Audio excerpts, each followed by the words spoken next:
Hello everyone, and welcome to my video diary for this week. Today is May 11th, and it is a sunny Mother's Day.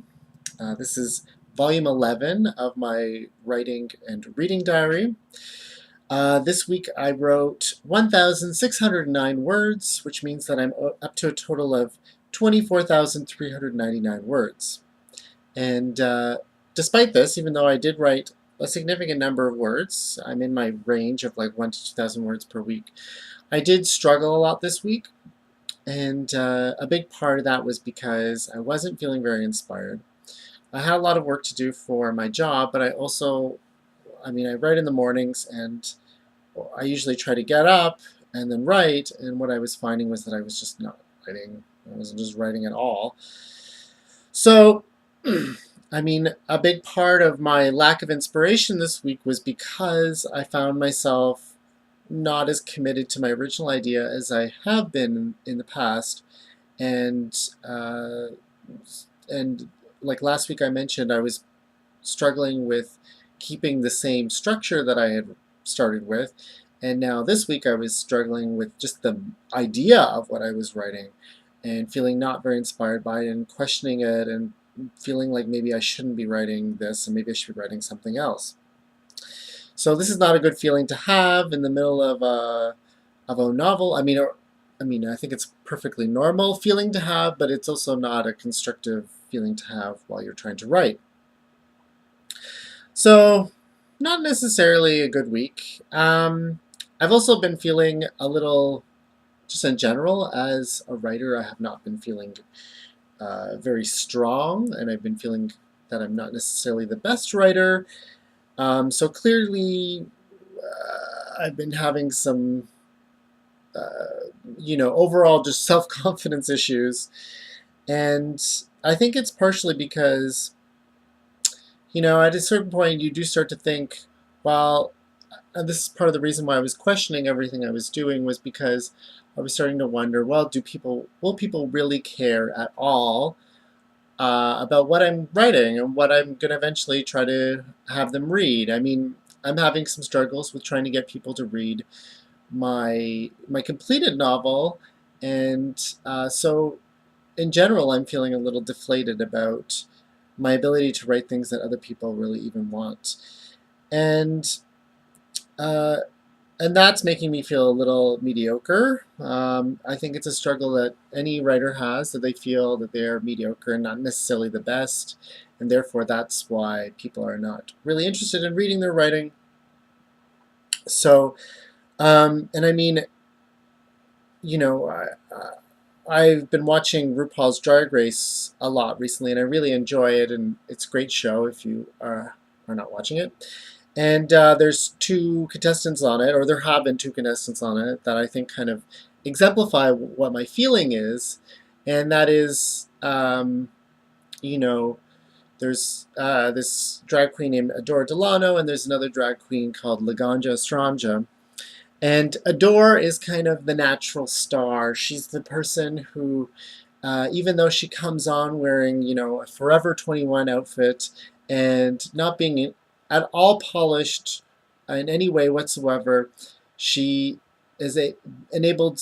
She's been able to get to the finale, and it's entirely on the fact that she is a lot of charisma, just like inherent charisma. And you see her and you just see, oh, this is what a star looks like. And on the contrary, there is another drag queen named Laganja Estranja who's about the same age as Adore. And in many ways, she's very polished and she has put a lot of thought into what she does. And even though she's polished everything and she's put a lot of thought into everything, she is in many ways a giant mess.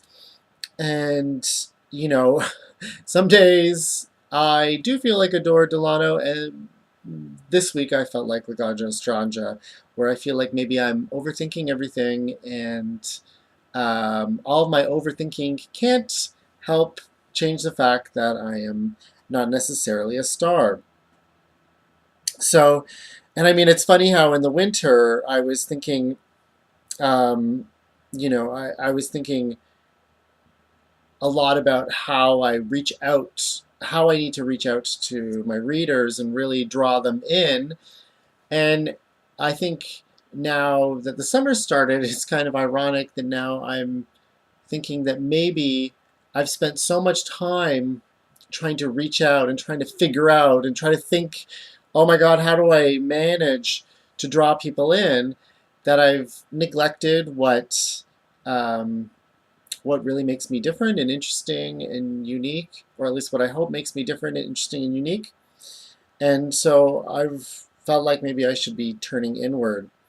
And so, I mean, that's partially why I didn't really write a lot this week, was because I felt like I had to make this movement inward and really try to focus on what was my original thought for this novel and why I thought it would be interesting, compelling, enthralling, and different than other people's work. I kind of gave up on the chapter that I was writing, that I started writing last week, and I moved on to the chapter that's going to be the core of my novel. And that's where I wrote the 1,600 words. And, it helped me out, but at the same time, I'm still a little struggling there. I'm still trying to feel the inspiration that I felt when I first started writing. But I managed to write 1,600 words, so I can't get too upset at that.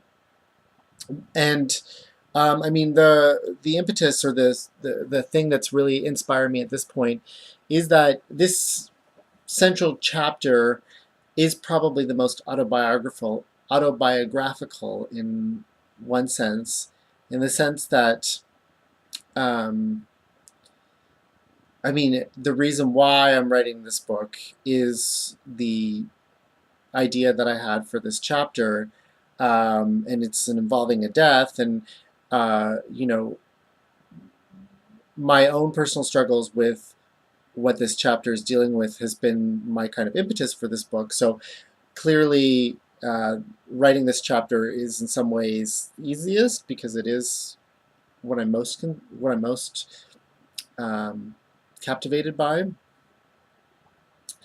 Um, but as I said, it is still a struggle. I'm not feeling like the most Adore Delano of that I can be. I'm feeling a little too Laganja, a little too mediocre. So we'll see how it goes.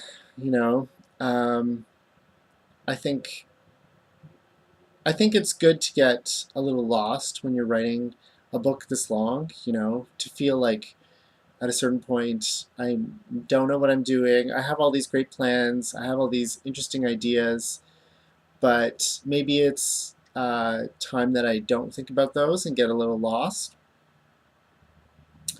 And that does bring me a little bit to this book that I'm reading, which is Speedboat by Renata Adler. And I'd only just started it last week, but uh, I've read about halfway through this book now, and I am enjoying it so much. I really recommend this book. I mean, it's not for everyone. It's not a. Uh, I mean, it's weird. It's a strange book, but it is so immensely enjoyable for me, and in many ways, it is so. It's avant-garde. You could call it avant-garde, but it's avant-garde in the most easy and un un like unstrained way. It doesn't feel like she's trying hard, which is always the death of any sort of avant-garde. Is you feel like you can see the person straining to do something different, and you don't feel like that. You feel like this is how she writes.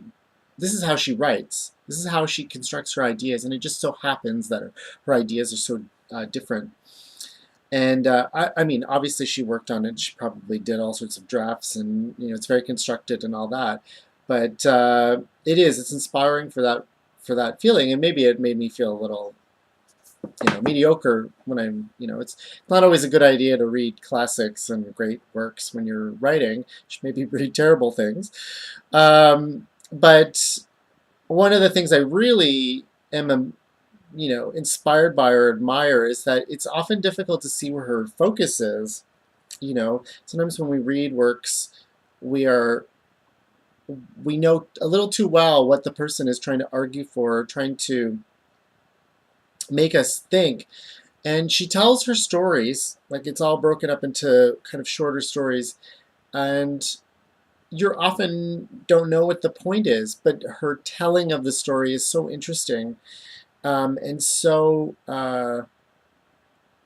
generous that you don't mind. And um, it's as I said, she doesn't feel like she's um, it doesn't feel like she's straining, and so it doesn't feel like she's avoiding anything. Like it doesn't feel like she's doing this avant-garde thing because she's trying to avoid being boring or or dull or anything like that. And instead, I feel like she's just doing it because that's the way that's where her inspiration comes from. And I've been realizing that I've been doing a lot of avoiding recently. I've been trying not to do things. And although I think that's a good thing, you should try to avoid certain things or, to grow and to move your skills in a particular way, you should try to avoid doing things. Um, at the same time, I feel like I've done too much of it recently. I'm spending too much time worrying about all the things that can go wrong, and I need to be moving into some sort of positive and forward direction. And I mean, she has a quote that even in this book that kind of speaks to this, and it's that she says, "I don't think much of writers in whom nothing is at risk." And I think you can kind of read this as saying that, um, you don't you shouldn't be embarrassed by the things that are potential flaws in your writing, because you're going to spend all your time trying to basically argue with the reader about how they should be seeing them as flaws. And I mean, this is kind of what Laganja Estranja does on the show, where she's always trying to get people to like her, and but she doesn't know how to do it. And so whenever people don't like her, she just redoubles her efforts and try. You just feel the strain and the worry that people are finding any part of her problematic or wrong. Whereas, Adore is just like, fuck it, this is who I am. I'm coming out here. I might look terrible, but who cares? And it is this sort of feeling that maybe the mediocre when um, is just those people who spend all their time trying to hide their flaws, and the stars are the ones who can maybe just let their flaws be what they are. I mean, there's flaws to this book. I Yeah, there are flaws. She's a little bit privileged. Um, there's I mean, there's not really I wouldn't say there's a huge amount of tension in this book. Um, but at the same time, I'm just so unconcerned with those flaws because there's so much other stuff to be interested in, that it, it, it doesn't bother me at all. And I think, you know, uh, it, yeah, it's that I have to try to find something to move toward, something that is compelling me or moving me forward instead of worrying about everything that could be holding me back or that people will not connect with or that they'll not be interested in. And I guess that's a big fear is that, what if I can't find something that's intriguing or different or that other people will, the thing that will be, I'm worried that the thing that I will find intriguing will be the thing that other people will be like, yeah, I'm not that interested by that. So these are my worries, these are my concerns, And part of this diary is for me to talk about this and to let it out. So I hope it hasn't been too down this week, but I thought it was an important thing to talk about. And yes, these are a bit intense thoughts for this sunny Sunday. And I hope that you, as I said, I hope you enjoyed this, and I hope you have a good Mother's Day. And I'm just going to reiterate too, I hope that you feel compelled by these videos to drop me a line at my email address, which is in the description box, or comment on the video. I've enabled comments because so far I have not had any horrible homophobic comments yet. There may come, who knows. But anyway, I hope you have a good week. I'm going to try to have a good one as well, and I'll see you next week. Okay, bye.